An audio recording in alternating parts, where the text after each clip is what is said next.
Hello everyone, and thanks for joining me on my little homemade home review channel. I really appreciate all the support, and if you are new here and fancy helping me out, please don't be afraid to like and subscribe. Now, as a kid born in the 70s, but who grew up in the 80s, I had only two loves in my life back then: Star Wars and Indiana Jones. Now, when I say I love this, I really mean it. They were my everything. And as I grew older, my love just grew stronger, to the point where I thought actually archaeology was going to be my calling. And I actually went to uni to study history.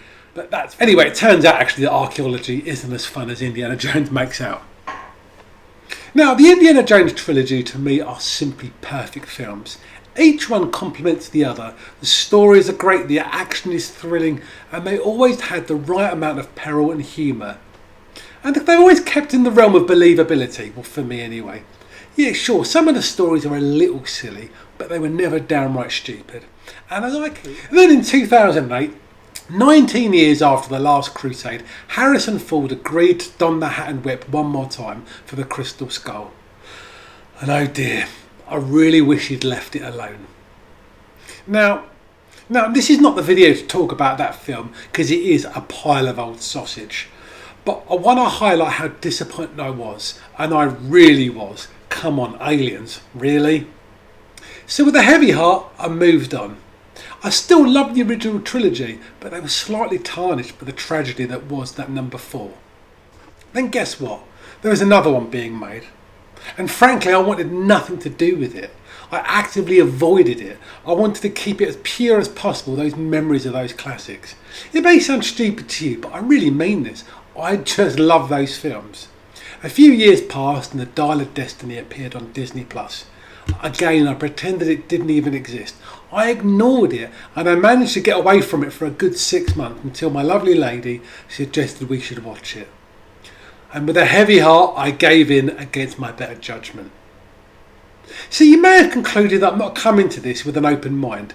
Don't get me wrong, I really wanted to love it, I really did. But I've been let down badly before. But if there is one saving grace, I did notice George Lucas had nothing to do with the story here, so that did give me a little bit of hope. So let's get to it. The film opened in 1944 during the last months of the Second World War, and we're in Germany, and we have a de-aged Indiana Jones who's been captured by the Nazis. One dramatic escape later, Indy hijacks a vehicle and he's pursuing a train where Basil, his colleague, has also been captured and is being taken. Now what plays out then is a real full throttle action sequence as Indy fights his way through a train to rescue his friend and retrieve the dial, which is this film's MacGuffin. And obviously this whole section is a nod to the damn train chase in Last Crusade. The film jumps then to 1969 and we see Indy waking up on the day of the Apollo 11 moon landing, which to me was a really nice touch to time stamp the era. And then we kind of follow Indiana Jones around as you see him teaching a class of history for the last time as he's on the cusp of retiring. But the pause in action isn't for long, and he's quickly thrown into a new mission with the help of his old friend Basil's daughter, who is played by Phoebe Waller-Bridge. The plot is pretty simple. It's find the missing piece of the Dial of Destiny and keep it out of the hands of the older Nazis. And the dial, if you are wondering, opens or locates rifts in time, in which the older Nazis want to use so they can go back and alter the course of the Second World War. Now I do understand that with these kind of movies you have to suspend a bit of disbelief, but for me here the plot device may be just that little bit too far-fetched. Still not aliens though. And that's kind of as much as I can really explain without any spoilers, and nobody would say that, do they? So to be fair, the plot in itself isn't terrible, and it's a massive improvement on Aliens. Yes, it is stupid, and the final third of the film is frankly ridiculous, but it kind of kept me engaged, up to a point anyway. Let's talk a bit about the action, and to me you come to these films in part for the action sequences. And as you would expect, there is everything here. There's car chases, there's punch-up, there's planes, there's even horses in subways. And there appears to be no action sequence trope that's left untouched.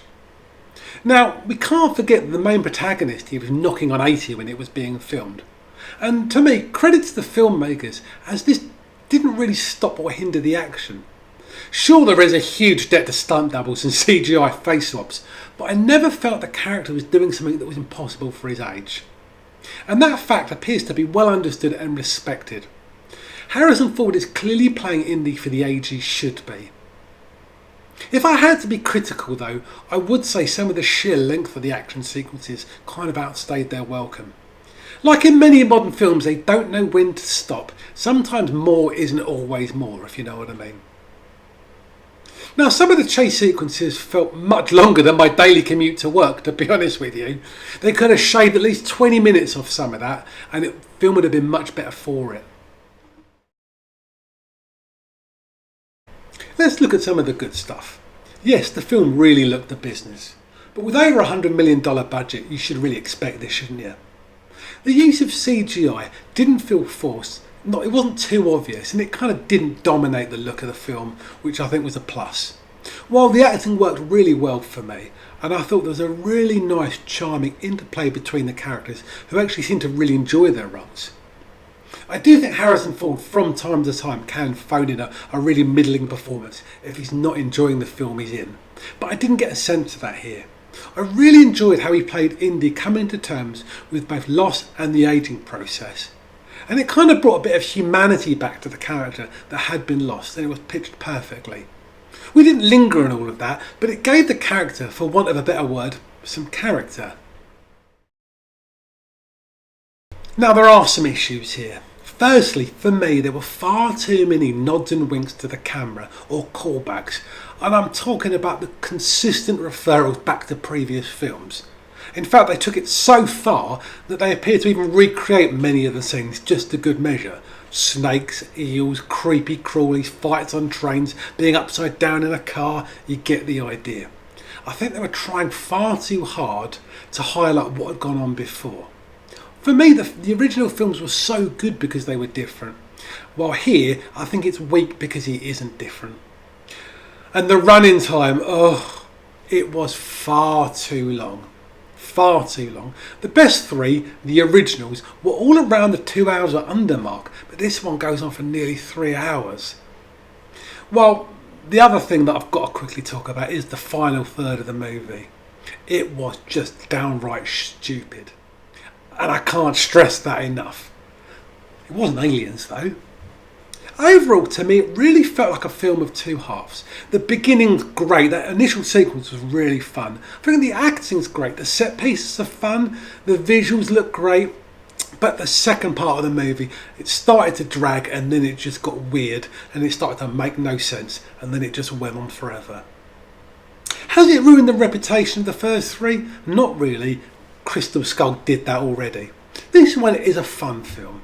It's not much more than that, but it's a massive improvement on the last one, and thankfully there were no aliens. Thanks everybody, you know what to do, like and subscribe.